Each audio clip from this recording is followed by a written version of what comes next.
안녕하세요. 순정야담입니다. 구독과 좋아요 부탁드립니다. 강원도 영월의 서강 물줄기가 암벽을 휘돌아 나가던 어느 가을 아침, 채은영은 버드나무 숲 사이로 흘러나오는 물소리에 귀를 기울이고 있었다. 24의 나이에도 시집을 가지 않은 그녀는 마을 사람들에게 약초꾼 처녀로 알려져 있었으나 실제로는 물길과 땅의 이치를 꿰뚫어보는 특별한 재능을 지니고 있었다. 이상하다. 물소리가 평소와 다르구나. 을령은 강가에 쪼그려 앉아 물결의 움직임을 살펴보았다. 붙인 채문기로부터 배운 수리 지식을 오니 이 정도 가을 강수량이라면 물살이 더 잔잔해야 했다. 그런데 지금 서강의 물줄기는 마치 상류에서 무언가 큰 변화가 일어난 듯 평소보다 급하게 흘러내리고 있었다. 그때였다. 강 건너편 바위 틈에서 신음소리가 들려왔다. 누구 없어? 을령은 재빨리 일어나 소리가 나는 쪽을 살펴보았다. 바위 아래 넘어진 남자가 한 명 보였는데 푸른 옷에 갓을 쓴 것으로 보아 서생 차림이었다. 그는 다리를 붙잡고 고통스러워하고 있었다. 잠깐만 기다리시오. 을령은 주저하지 않고 치마를 걷어 올린 후 물에 들어갔다. 서강의 여울목을 훤히 아는 그녀에게는 강을 건너는 일이 그리 어렵지 않았다. 물살을 읽어가며 안전한 디딤돌을 밟아 나가자 곧 건너편에 다다를 수 있었다. 괜찮으신가요? 가까이 가서 보니 20살 남짓한 수려한 용모의 서생이었다. 다리에 상처를 입긴 했지만 생명에는 지장이 없어 보였다. 고맙소, 처자. 나는 유정우라 하오. 과거를 보러 가던 길에 발을 헛디뎠소이다. 저는 채은영입니다. 상처가 깊지는 않으니 제가 치료해드리겠어요. 을령은 능숙하게 약초를 구해다가 상처를 씻고 붕대를 감아주었다. 하지만 정우가 혼자 걸어가기에는 아직 무리가 있어 보였다. 제 집에 가서 며칠 쉬어가시는 게 좋겠어요. 어차피 과거 시험까지는 시간이 남지 않았나요? 정우는 잠시 망설이다가 고개를 끄덕였다. 사실 그도 이 신비로운 여인에게 묘한 끌림을 느끼고 있었던 것이다. 을령의 집은 서강이 내려다 보이는 언덕 위에 자리한 단출한 초가였다. 그런데 집 안에 들어선 정우는 깜짝 놀랐다. 벽면 가득 걸린 것들이 평범한 농가에서는 볼 수 없는 물건들이었기 때문이다. 이건 지도인가요? 네, 부친께서 그려주신 강원도 일대의 지도입니다. 물줄기와 산맥 그리고 각 지역의 높낮이까지 모두 표시되어 있어요. 정우는 감탄사를 연발했다. 지도의 정밀함이 그가 본 어떤 관청 지도보다도 뛰어났던 것이다. 특히 강줄기의 구비와 산세의 기복이 마치 실제 풍경을 위해서 내려다본 듯 사실적으로 그려져 있었다. 아버님은 어떤 분이신지요? 돌아가신 부친은 수리청 아전이시면서 도와서 화원이셨어요. 물길을 다스리고 지도를 그리는 일에 평생을 바치셨죠. 저는 어릴 때부터 부친을 따라다니며 자연히 이런 일들을 익혔습니다. 을령이 차를 우려주며 설명하자 정우는 더욱 놀라움을 감추지 못했다. 여인이 이토록 해박한 지식을 갖고 있다는 것도 신기했거니와 그 지식이 단순한 암기가 아니라 실제 경험에서 우러나온 것임을 알 수 있었기 때문이다. 그런데 오늘 아침 강물 소리가 이상했어요. 평소와 다르게 급한 것 같던데. 아, 그건 말씀이시면 아마 상류 쪽에서 누군가 제방 공사를 했을 겁니다. 물길이 바뀌면 하류까지 영향을 미치거든요. 정우가 고개를 갸우뚱했다. 제방 공사라니요? 이 시기에? 그래서 이상한 거예요. 보통은 농사가 끝난 겨울에 하는 일인데 혹시 급한 사정이 있었나 봐요. 을령의 표정이 조금 어두워졌다. 부친으로부터 배운 바로는 물길을 함부로 바꾸는 것은 매우 신중해야 할 일이었다. 특히 수확기에 임의로 제방을 건드리는 것은 하류 지역에 큰 피해를 줄 수 있었기 때문이다. 혹시 마을에 이상한 일은 없었나요? 글쎄요. 요 며칠 사이에 방 감독이 자주 곡창을 드나들었다는 얘기는 들었어요. 올해 수확한 세 곡을 점검한다면서요. 정우의 말에 을령의 눈빛이 날카로워졌다. 방칠수, 수문감독이라는 직책을 가진 그 사람을 을령도 알고 있었다. 몇 년 전부터 이 지역에 부임해온 이후 여러 가지 소문이 끊이지 않던 인물이었다. 방 감독이요? 그 사람이 세곡 점검을? 네, 무슨 습기 때문에 곡식이 상했다며 새로 조사를 한다고. 을령의 표정이 험악해졌다. 습기로 곡식이 상한다는 것은 있을 수 있는 일이지만 하필 제방 공사와 때를 맞춘 것이 우연치고는 너무 교묘했다. 윤왕군, 혹시 마을 사람들 중에 토지 경계 때문에 다툼이 있었다는 소식 들으셨어요? 토지 경계요? 아, 그러고 보니 며칠 전 박노인이 자신의 밭이 갑자기 줄어들었다며 억울해하던 일이 있었어요. 경계석이 언제 옮겨졌는지 모르겠다고. 역시 그렇군요. 을령은 마음속으로 무언가를 정리하고 있었다. 제방 공사, 세곡 조작, 경계석 이동. 이 모든 것이 우연의 일치일 가능성은 거의 없었다. 누군가 의도적으로 이 지역의 재산을 노리고 있는 것이 분명했다. 을령양, 혹시 무슨 생각이 있으신 듯한데. 네, 조금 이상한 일들이 너무 동시에 일어나고 있어요. 저 혼자서는 알아보기 어려울 것 같은데. 윤왕군께서 도와주실 수 있나요? 정우는 선뜻 고개를 끄덕였다. 아직 다리가 완전히 나은 것은 아니었지만 이 신비롭고 똑똑한 여인과 함께 뭔가를 해보고 싶은 마음이 들었다. 좋습니다. 무엇을 해야 할지 알려주세요. 우선 정확한 상황을 파악해야 해요. 내일 아침 일찍 상류로 가서 제 방이 어떻게 바뀌었는지 확인하고 오후에는 곡창을 둘러보는 겁니다. 위험하지는 않을까요? 괜찮아요. 저는 이 일대 지형을 손바닥 보듯 알고 있으니까요. 그리고 을령은 잠시 망설이다가 벽에 걸린 작은 도구를 가리켰다. 부친께서 남겨주신 측량 도구들도 있어요. 이걸로 정확한 높이와 거리를 잴 수 있습니다. 정우는 그제야 이 여인이 단순한 약초꾼이 아니라는 것을 완전히 깨달았다. 그녀에게는 학문으로 익힌 지식과 실제 경험이 절묘하게 결합된 특별한 능력이 있었다. 밤이 깊어가자 을령은 정우를 위해 사랑방을 정리해 주었다. 작지만 깨끗한 방에는 부친이 쓰던 책들이 가지런히 정리되어 있었다. 편히 쉬세요.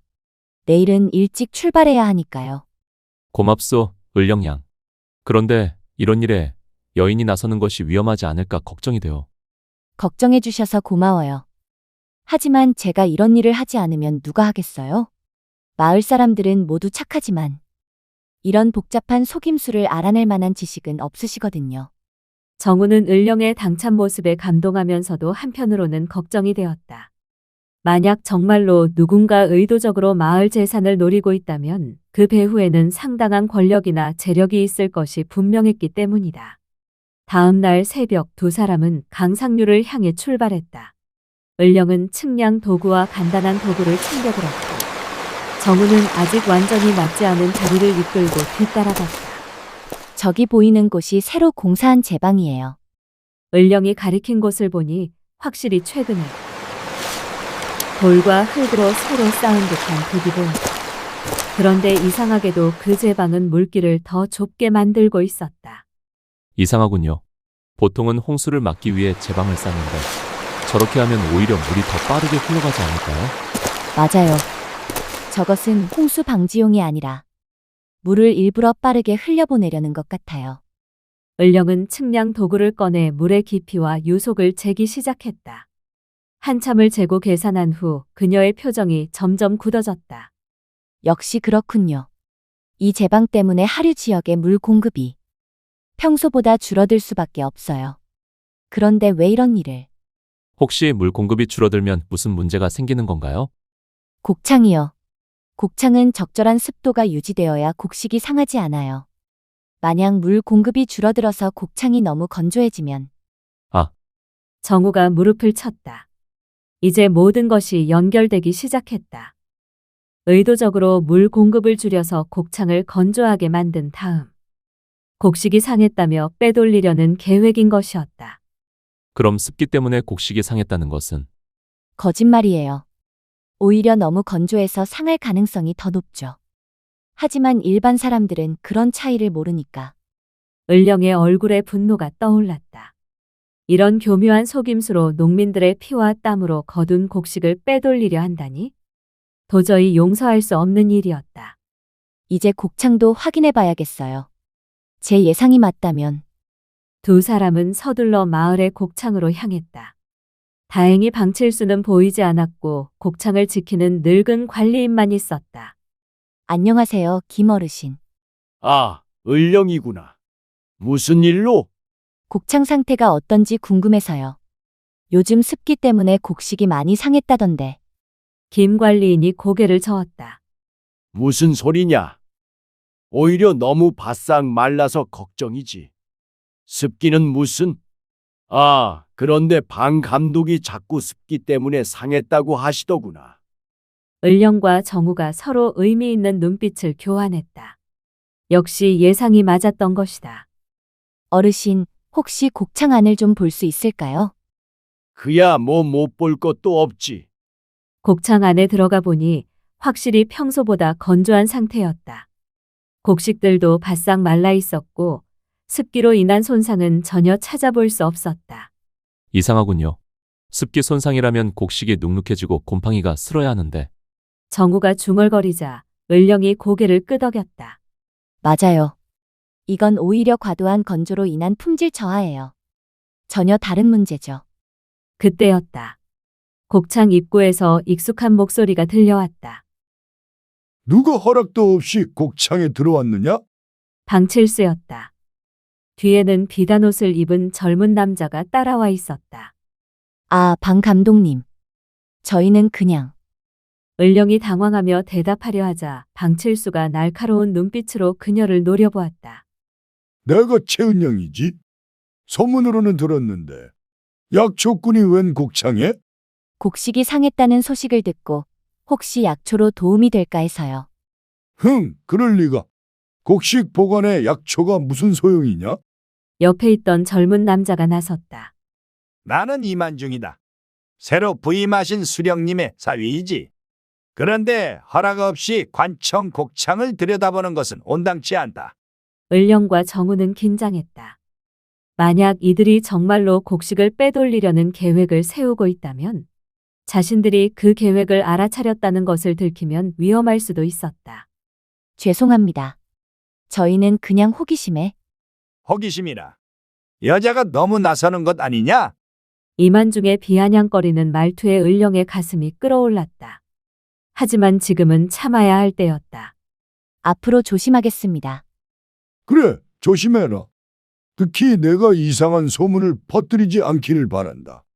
방칠수의 협박성 말에 정우가 나서려 했지만 을령이 살짝 그의 팔을 잡아 말렸다. 두 사람은 곡창을 나와 을령의 집으로 돌아왔다. 집에 도착하자마자 을령이 말했다. 이제 확실해졌어요. 방칠수와 이만중이 손을 잡고 뭔가 꾸미고 있는 게 분명해요. 그런데 어떻게 증명할 건가요? 우리만 알아서는 소용없지 않을까요? 맞아요. 증거가 필요해요. 확실하고 누구나 이해할 수 있는 증거 말이에요. 을령은 벽에 걸린 지도를 다시 살펴보았다. 부친이 남겨준 이 정밀한 지도가 해답의 열쇠가 될 것 같았다. 윤왕군, 혹시 당신 아버님은 어떤 분이세요? 저희 아버지는 유대원이라고. 전에 관직을 지내셨다가 지금은 고향에서 지내고 계십니다. 혹시 그분께 도움을 청할 수 있을까요? 이 일을 해결하려면 관청의 힘이 필요할 것 같아요. 정우는 잠시 망설였다. 아버지는 정치적인 일에 연루되는 것을 매우 싫어하셨다. 하지만 지금 상황을 보면 선량한 농민들이 피해를 보고 있으니 한번 말씀드려 보겠어요. 아버지께서도 이런 부정을 보고 계시지만은 않으실 거예요. 고마워요. 하지만 그 전에 우리가 할 수 있는 일을 해봅시다. 더 확실한 증거를 찾아야 해요. 을령은 결심한 듯 일어났다. 내일부터 본격적으로 조사를 시작해요. 물길, 곡창 그리고 그녀의 눈이 벽에 걸린 지도 위에 경계선을 따라 움직였다. 토지 경계까지 모든 것을 정확하게 확인해서 그들의 거짓을 밝혀내야 해요. 해가 저물어가는 서강가의 두 사람의 그림자가 길게 드리워졌다. 내일부터 시작될 본격적인 조사를 앞두고 을령의 마음에는 부친으로부터 물려받은 지식에 대한 자신감과 함께 정의를 바로 세우겠다는 강한 의지가 불타오르고 있었다. 다음 날 이른 아침, 을령과 정우는 박노인의 집을 찾아갔다. 경계석 이동 문제를 직접 확인해 보기 위함이었다.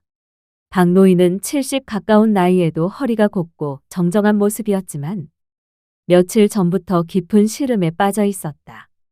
을령이 왔구나. 그런데 옆에 계신 분은? 안녕하세요, 박 할아버지. 이분은 유정훈 안군이세요. 할아버지 밭일로 도움을 드리려고 왔어요. 박노인의 얼굴이 어두워졌다. 밭일이라? 허, 이제 내 밭이라고 할 수 있을지도 의심스럽구나. 어떻게 된 일인지 자세히 말씀해 주세요. 박노인은 한숨을 내쉬며 이야기를 시작했다. 사흘 전 아침에 밭에 나가보니 경계석이 전혀 다른 곳에 있더구나. 분명히 저 큰 바위 옆에 있던 것이 갑자기 10걸음이나 안쪽으로 옮겨져 있었어. 그러니까 내 밭이 그만큼 줄어든 거지. 혹시 누가 경계석을 옮겼다고 보셨나요? 누가 봤겠어? 밤중에 몰래 한 일인데. 그런데 이상한 건 새 경계석에 도장까지 찍혀 있더라는 거야. 관청 도장 말이지. 정우와 을령이 놀라며 서로를 바라보았다. 관청 도장이 찍힌 새 경계석이라니? 이것은 단순한 개인의 소행이 아니라 공적인 권위를 가진 누군가의 조작임을 의미했다. 그 경계석을 볼 수 있을까요? 그럼 같이 가보자. 박노인을 따라 밭으로 나가니 과연 새로 설치된 경계석이 있었다. 돌에는 분명히 관청 도장이 선명하게 찍혀 있었고 새로 파인 흙자리도 여전히 눈에 띄었다. 을령은 조심스럽게 경계석 주변을 살펴본 후 가져온 측량 도구를 꺼냈다. 잠깐만요. 뭔가 이상해요. 그녀는 표고줄을 이용해 땅의 높낮이를 재기 시작했다. 한참을 재고 계산한 후 고개를 저었다. 역시 그렇군요. 이 경계석은 자연스러운 땅의 경사를 무시하고 설치되었어요. 무슨 뜻인가요? 원래 경계는 자연 지형을 따라 정해지거든요. 물줄기나 능선, 바위 같은 자연 표시물을 기준으로 해서요. 그런데 이 새 경계석은 그런 자연적 기준을 완전히 무시하고 있어요. 정우가 을령의 설명을 들으며 감탄했다.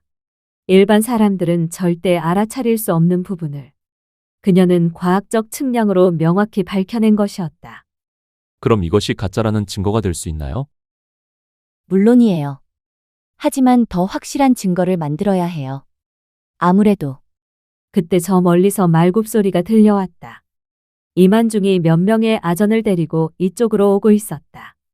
저것들이 또 무슨 일로? 박노인이 인상을 찌푸렸다. 박노인, 웬 사람들이 이렇게 많이 모였느냐? 이만중이 말에서 내리며 거만한 어조로 물었다. 제 밭에 제가 사람을 부르는 게 무슨 상관입니까? 내 밭? 하하, 아직도 그런 착각을 하고 있나? 여기는 새로 측량한 결과 관청 소유지로 확정되었다. 무슨 소리요? 박노인이 격분했다. 그러자 이만중 뒤에 아전 하나가 문서를 꺼냈다. 여기 새 토지대장이 있다. 관청에서 정식으로 발급한 것이니 의심하지 말라. 얼령이 그 문서를 살펴보려 했지만 아전이 얼른 도로 집어넣었다. 여자가 관청 문서를 함부로 보려 하느냐? 잠깐만요. 그 문서에 측량 기록은 있나요? 누가, 언제, 어떤 방법으로 측량했는지 말이에요. 을령의 예리한 질문에 이만중의 표정이 순간 굳어졌다. 그런 세세한 것까지 내가 알 필요 없다. 하지만 토지 경계를 정할 때는 반드시 정확한 측량이 선행되어야 하잖아요. 특히 자연지형을 고려한 측량이요. 자연지형이라니 무슨 소리냐? 지금 새로 설치된 경계석의 위치가 이 지역의 자연적 경사와 맞지 않아요. 원래 경계라면 저 큰 바위와 물줄기를 잇는 선이 되어야 하는데. 을령이 측량 도구를 들어보이자 이만중이 당황스러워했다. 이런 전문적인 반박은 예상하지 못했던 것이다. 여자 주제에 무슨 측량 타령이냐? 관청에서 정한 것을 감히. 그렇다면 관청의 측량 기록을 보여주세요. 어떤 방법으로 측량했는지 확인해 보겠어요. 이만중은 더 이상 대답할 수 없었다. 사실 그들은 제대로 된 측량 따위는 하지 않고 임의로 경계를 바꾼 것이기 때문이었다. 무례한 계집. 관청 일에 참견하지 말라. 그가 화를 내며 말채찍을 들어올리려 하자 정우가 재빨리 을령 앞을 막아섰다. 잠깐. 이만중 씨, 아무리 그래도 여인에게 폭력을 쓰려는 것은 온당치 않소. 내가 누군데 나서느냐? 류정우라고 하오. 그런데 이 문제는 더 신중하게 다뤄야 할 것 같소. 만약 측량에 오류가 있다면 오류. 관청 일에 오류가 있다는 거냐? 이만중이 더욱 기세를 부렸다. 하지만 정우도 물러서지 않았다. 그렇다면 공개적으로 검증해 보면 어떨까요? 현감님 앞에서 정식으로 측량을 해서 어느 쪽이 맞는지 확인해 보자는 겁니다. 공개 검증이라. 이만중이 당황했다. 공개적으로 검증을 한다면 그들의 조작이 들통날 가능성이 높았기 때문이다. 뭘 그리 복잡하게 생각하느냐? 관청에서 정한 것이면 그만이지. 하지만 박노인이 끼어들었다. 좋소. 나도 공개 검증을 원한다. 내 조상 대대로 물려받은 땅을 함부로 빼앗으려 한다면 떳떳하게 증명해 보시오. 주변에 모여든 마을 사람들도 웅성거리기 시작했다. 박노인은 마을에서 존경받는 어른이었고 그의 땅을 부당하게 빼앗으려 한다면 마을 전체가 가만히 있지 않을 분위기였다. 여보시오들, 우리도 공개 검증을 지지한다. 맞소. 떳떳하다면 왜 숨기려 하겠소? 이만중은 진퇴양난에 빠졌다. 공개 검증을 거부하면 오히려 의심만 더 커질 것이고 받아들이면 그들의 부정이 드러날 위험이 있었다. 좋다. 그럼 사흘 후 관아뜰에서 공개 검증을 하자. 하지만 만약 관청 측량이 맞다고 증명되면 너희는 관청 모독죄로 처벌받을 각오는 해야 한다. 을령이 당당하게 대답했다. 좋아요. 하지만 반대로 관청 측량이 잘못되었다고 증명되면 그 책임도 져야겠죠? 이만중은 대답 대신 말을 돌려 떠나갔다. 아전들도 서둘러 그 뒤를 따랐다. 마을 사람들이 흩어진 후 박노인이 을령과 정우에게 다가왔다. 고맙구나, 을령아. 그런데 정말로 그놈들의 거짓을 밝혀낼 수 있겠느냐? 걱정 마세요, 할아버지. 저에게는 확실한 방법이 있어요. 하지만 집으로 돌아온 을령의 표정은 생각보다 무거웠다. 공개 검증에서 이기려면 누구나 한눈에 이해할 수 있는 명확한 증거가 필요했는데 그것이 쉬운 일은 아니었다. 을령양, 혹시 계획이 있으신가요? 네, 하나씩은 있어요. 하지만 을령은 벽에 걸린 큰 지도를 바라보았다. 부친이 평생에 걸쳐 그린 이 정밀한 지도가 핵심 증거가 될 것이었다. 이 지도를 더 크게 만들어야 해요. 모든 사람이 한눈에 볼 수 있을 만큼 크게요. 더 크게요? 네, 병풍만큼 큰 지도를 만들어서 관아뜰에 펼쳐놓을 거예요. 그리고 실제 자연지형과 비교해서 어느 쪽이 맞는지 보여줄 겁니다. 정우가 감탄했다. 시각적으로 명확하게 보여주는 것만큼 확실한 증거는 없을 것이었다. 그런데 그런 큰 지도를 사흘 만에 만들 수 있을까요? 혼자서는 힘들겠지만 도와주실 분이 계세요. 을령이 의미심장하게 미소 지었다. 마을의 심시댁이요. 그분도 경계 문제로 피해를 보고 계시거든요. 그리고 바느질 솜씨가 뛰어나셔서 큰 천의 지도를 그리는 일을 도와주실 거예요. 이튿날부터 을령과 심시댁 그리고 정우는 밤낮으로 거대한 지도 제작에 매달렸다. 가로 3장, 세로 2장의 큰 천을 이어서 병풍 크기의 지도를 만들어가는 것이었다. 을령은 부친의 원본 지도를 참고하여 정밀하게 확대해 그렸고 심시댁은 바느질로 천을 이어주며 지도가 찢어지지 않도록 보강해 주었다.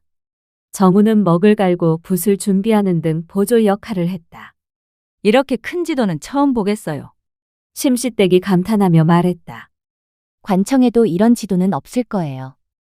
아버지께서 직접 발로 뛰며 측량해서 그린 지도니까요. 을령의 목소리에는 부친에 대한 자부심이 가득했다. 그런데 을령아, 이것만으로 충분할까? 아니요, 이것만으로는 부족해요. 실제 증거가 더 필요하죠. 을령은 다음 날 새벽 홀로 산에 올라갔다. 특별한 증거를 구하러 간 것이었다. 해가 뜰 무렵 돌아온 그녀의 손에는 나무 토막 여러 개가 들려 있었다. 이게 뭐예요? 나이테요.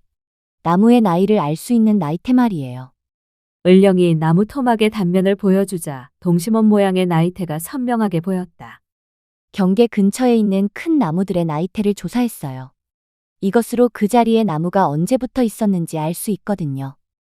정우가 눈을 크게 떴다. 그럼 혹시 맞아요. 새 경계석 자리에 있던 나무는 겨우 3년 된 어린 나무였어요. 하지만 원래 경계석 자리의 나무는 50년이 넘었고요. 그것은 경계가 바뀌었다는 결정적 증거죠. 50년 전부터 그 자리가 경계였다는 뜻이니까요. 을령의 치밀한 준비에 정우와 심시댁이 감탄했다. 과연 부친에게 배운 지식이 이런 곳에서 빛을 발하는 것이었다. 드디어 공개 검증 날이 되었다.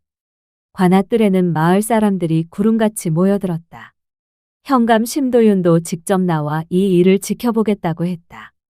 심도윤은 50 중반의 관리로 검증과 사실 확인을 중시하는 성품으로 유명했다.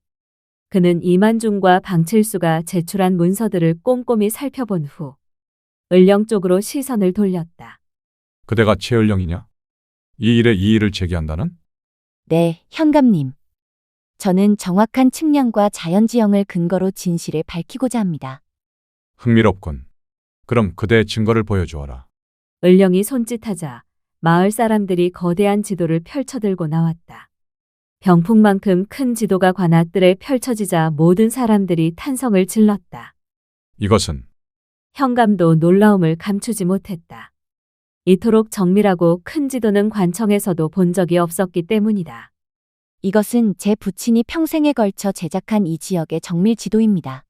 모든 물줄기와 산세 그리고 자연 경계가 정확히 표시되어 있습니다. 을령은 지도 위에 해당 지역을 가리키며 설명을 시작했다. 여기 보시면 박노인의 원래 경계는 이 큰 바위에서 저 개울까지 이어지는 자연스러운 선입니다. 하지만 새로 주장하는 경계는 그녀가 붉은 줄로 새 경계를 표시하자 그것이 얼마나 부자연스러운지 한눈에 드러났다. 자연지형을 완전히 무시한 직선이군요. 현감이 중얼거렸다. 맞습니다. 그리고 여기에 더 확실한 증거가 있습니다. 을령이 나무 토막들을 꺼내 보였다.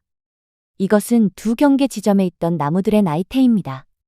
원래 경계석 자리의 나무는 50년, 새 경계석 자리의 나무는 겨우 3년입니다.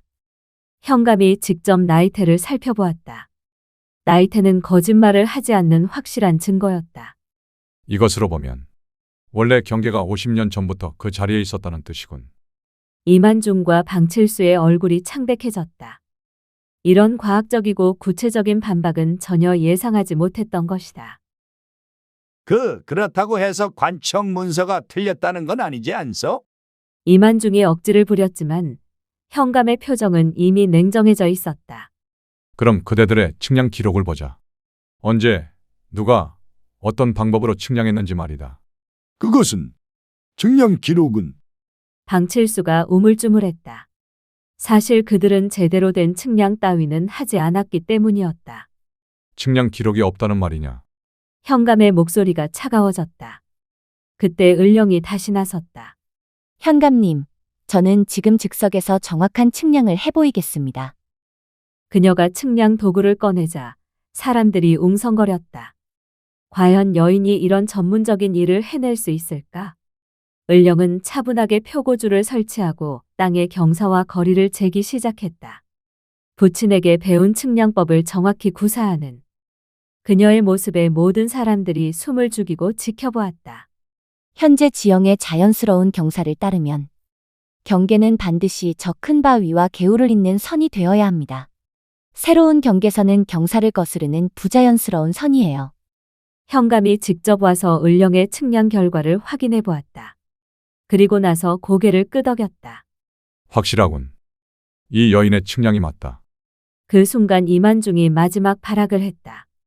아무리 그래도 여자의 말을 믿으시겠습니까? 관청의 권위가 하지만 현감이 단호하게 말을 끊었다. 권위는 진실 위에 서야 하는 법이다. 이처럼 명확한 증거 앞에서 권위를 내세우는 것은 오히려 관청의 위신을 떨어뜨리는 일이지. 현감님, 충분하다. 나는 이 여인의 증거가 더 설득력이 있다고 판단한다. 현감의 선언에 마을 사람들이 환호했다. 박노인은 눈물을 흘리며 을령에게 감사를 표했다. 을령아, 내가 아니었다면 내 땅을 영영 잃을 뻔했구나. 어쩐지 내 부친의 뜻이 살아있는 것 같아서 든든하다. 하지만 을령의 표정은 아직 완전히 밝지 않았다. 토지 문제는 해결되었지만 곡식 조작 문제가 남아 있었기 때문이다. 현감님, 사실 토지 문제 외에도 더 심각한 문제가 있습니다. 또 다른 문제라니. 세곡 조작입니다. 방 감독이 곡창의 곡식이 습기 때문에 상했다고 거짓 신고를 하고 있어요. 현감의 눈빛이 예리해졌다. 세곡 조작은 토지 문제보다 훨씬 심각한 범죄였다. 그것도 증거가 있느냐? 네, 있습니다. 을령은 이미 준비해둔 자료를 꺼냈다. 수문 공사와 곡창 상태에 대한 정밀한 기록이었다. 해가 서쪽으로 기울어가는 가운데 관아뜰에서는 더 큰 진실이 밝혀지려 하고 있었다. 습기로 곡식이 상했다는 신고라. 현감이 심각한 표정으로 중얼거렸다. 세곡 조작은 국가 재정에 직접적인 타격을 주는 중대한 범죄였고 만약 사실이라면 엄중히 처벌해야 할 사안이었다. 자세히 설명해 보아라. 을령은 미리 준비한 작은 나무 상자를 꺼냈다. 그 안에는 정교하게 만들어진 목재 모형이 들어있었다. 이것은 제가 만든 수문 모형입니다. 현재 상류에서 일어나고 있는 상황을 재현해 보겠습니다. 사람들이 모두 모형 주위로 모여들었다. 을령은 작은 물통에서 물을 부어가며 설명을 시작했다. 원래 서강의 물줄기는 이렇게 자연스럽게 흘러서 마을 곡창 근처까지 적절한 습도를 공급했습니다. 물이 모형을 따라 자연스럽게 흘러가자 사람들이 감탄했다. 마치 실제 강물을 보는 것 같았다. 그런데 사흘 전 상류에 이런 제방이 새로 생겼습니다. 을령이 작은 돌덩이로 제방을 만들어 물길을 막자 물의 흐름이 완전히 바뀌었다. 하류로 가는 물의 양이 현저히 줄어든 것이다. 이렇게 되면 곡창 주변의 습도가 평소보다 크게 떨어집니다. 그런데 방 감독은 오히려 습기가 너무 많아서 곡식이 상했다고 신고했어요. 현감이 모형을 자세히 살펴보았다. 흥미롭군. 그럼 실제 곡창 상태는 어떠하냐? 직접 가서 확인해 보시겠습니까? 제가 만든 물시계로 습도를 정확히 측정해 보겠습니다. 을령이 또 다른 도구를 꺼내 보였다. 정교하게 만들어진 물시계였는데 습도에 따라 물의 증발 속도가 달라지는 원리를 이용한 것이었다. 이런 도구까지. 그대 부치는 대단한 분이었군. 부친께서는 물과 관련된 모든 것을 정밀하게 측정하셨거든요. 습도, 유속, 수위까지 모든 것을 수치로 기록하는 것을 중요하게 여기셨어요. 현감이 결정을 내렸다. 좋다. 지금 당장 곡창으로 가서 확인해 보자. 방 감독도 함께 오라.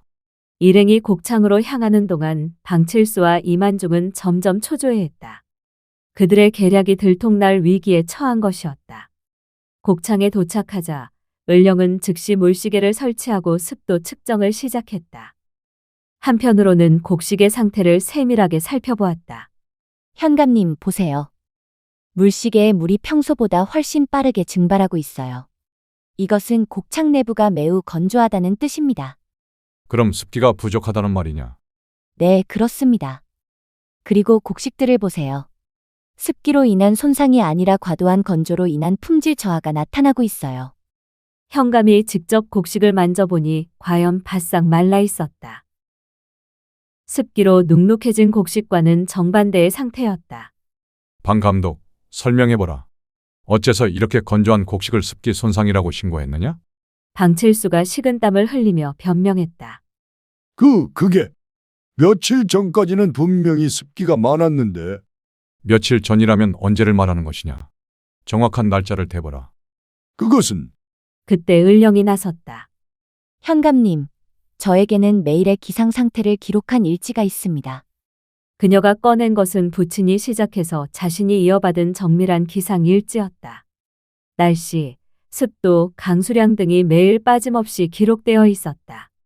최근 한 달간의 기록을 보면 특별히 습도가 높았던 날은 없습니다. 오히려 평년보다 건조한 편이었어요. 현감이 일지를 꼼꼼히 살펴보았다. 세밀하고 정확한 기록에 감탄하지 않을 수 없었다. 놀랍군.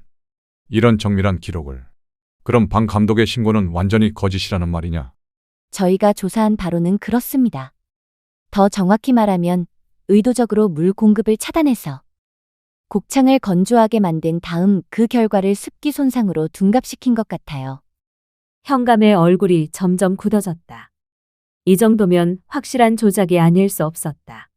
그럼 제방 공사도 그 일환이라는 말이냐? 네, 그렇습니다.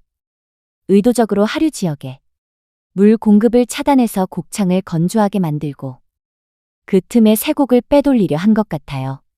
그때 정우가 한 가지 더 지적했다. 현감님, 그렇다면 빼돌린 곡식은 어디로 갔는지도 확인해 봐야 하지 않겠습니까? 맞는 말이다. 방 감독, 손상되었다는 곡식은 어떻게 처리했느냐? 그것은 이미 폐기 처분했습니다. 폐기 처분. 어디에?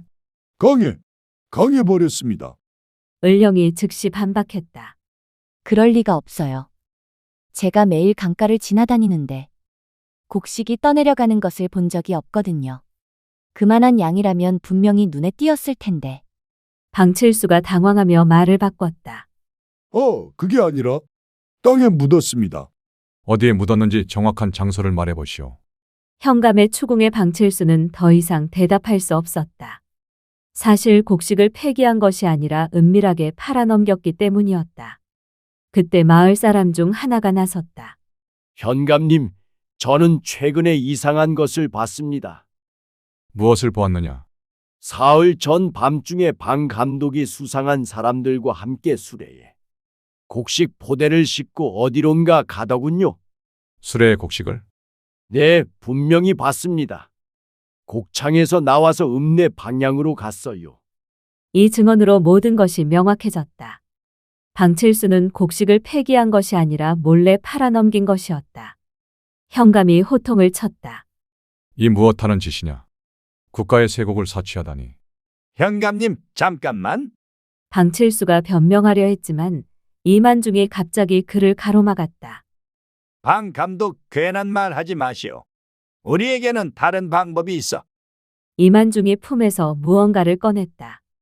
관청 도장이었다. 이 모든 일은 수령님의 특별 지시에 따른 것이오. 여기 공문이 있어. 그가 내민 문서를 보자 현감의 표정이 복잡해졌다.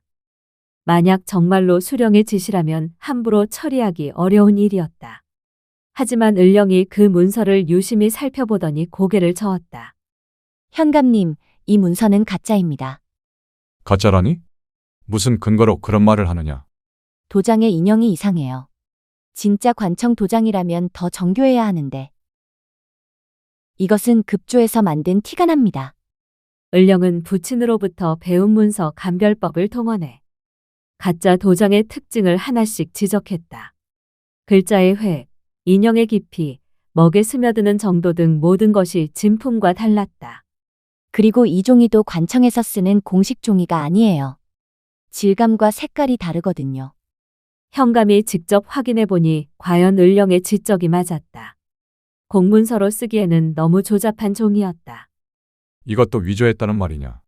네, 그렇습니다. 아마 급하게 만들어서 세밀한 부분까지 신경 쓰지 못한 것 같아요. 이만중의 얼굴이 새파랗게 변했다. 마지막 카드마저 통하지 않은 것이었다. 그렇다고 해서. 더 이상 변명은 필요 없다. 현감이 단호하게 선언했다. 충분히 확인했다. 방 감독과 이만중. 너희는 세곡 사치와 문서 위조 그리고 토지 강탈 혐의로 체포한다. 포졸들이 달려와 두 사람을 포박했다. 마을 사람들이 환호성을 질렀다. 현감님, 감사합니다. 이제야 속이 시원하구나. 하지만 현감은 을령에게로 시선을 돌렸다. 최은영, 그대의 공이 매우 크다. 이런 정교한 조사와 증명 능력은 참으로 놀랍군. 과찬이십니다, 현감님. 저는 단지 부친께 배운 것을 활용했을 뿐입니다. 그대 부친은 참으로 대단한 분이셨군. 그런데 한 가지 더 묻고 싶은 것이 있다. 현감이 진지한 표정으로 말했다. 이런 일이 다시 발생하지 않으려면 어떻게 해야 할까? 을령이 잠시 생각하더니 대답했다. 마을의 정확한 측량 기록과 지도를 비치해야 합니다. 그리고 수문과 곡창의 상태를 정기적으로 점검할 수 있는 체계를 만들어야 해요. 구체적으로는? 수문풍악도첩이라는 것을 만들어서 관청에 비치하는 겁니다.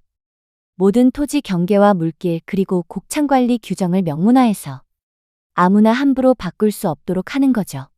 현감이 크게 고개를 끄덕였다. 훌륭한 제안이다. 그럼 그대가 직접 그 도첩을 만들어주겠느냐? 물론입니다. 기꺼이 하겠습니다. 이때 정우가 나섰다. 현감님, 저도 도움을 드리고 싶습니다. 그대는? 류정우라고 합니다. 이 일을 계기로 많은 것을 깨달았습니다. 진정한 학문은 백성들의 실생활에 도움이 되어야 한다는 것을요. 현감이 감동한 표정으로 두 사람을 바라보았다.